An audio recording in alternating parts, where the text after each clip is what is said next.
Breaking news Vallabhaneni Vamsi bail custody పిటిషన్లపై నేడు court తీర్పు వెల్లడించనుంది. కృష్ణా జిల్లా ఆత్కూరులో 8 ఎకరాల భూమి కబ్జా చేశారని వంశీపై కేసు నమోదైంది. సత్యవర్ధన్ కిడ్నాప్, టీడీపీ కార్యాలయంపై దాడి, ఆత్కూరు భూమి కబ్జా కేసులో రిమాండ్ ఖైదీగా వల్లభనేని వంశీ ఉన్నారు.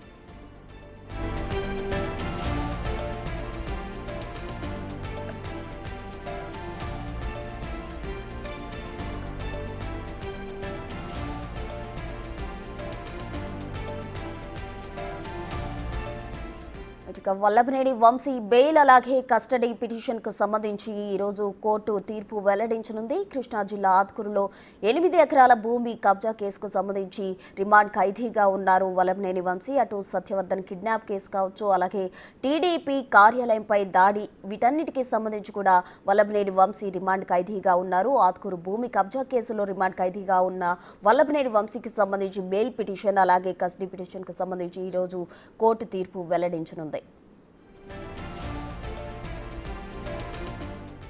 ఇదే అంశానికి సంబంధించి మరింత సమాచారం అందించేందుకు మా ప్రతినిధి శివ సిద్ధంగా ఉన్నారు. శివ, మొత్తం మీద చూస్తే విజయవాడ సబ్ జైల్లో రిమాండ్ ఖైదీగా ఉన్నారు. దాదాపుగా ఆయన 50 రోజులుగా విజయవాడ సబ్ జైల్లో 6 కేసులకు సంబంధించి రిమాండ్ ఖైదీ.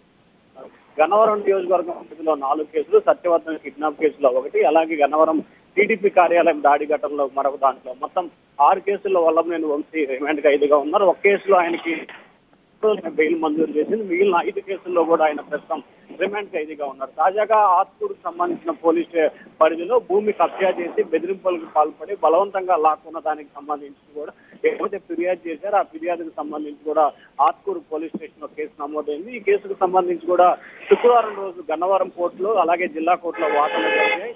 దీనికి సంబంధించి కూడా ఇరు వర్గాల వాదనలు న్యాయస్థానం కూడా కస్టడీకి ఇవ్వాలని చెప్పి పోలీసులు కస్టడీ పిటిషన్ దాఖలు చేశారు. బెయిల్ పిటిషన్ ఇవ్వాలని చెప్పి కూడా వంశీ తరపు న్యాయవాదులు బెయిల్ పిటిషన్ దాఖలు చేశారు.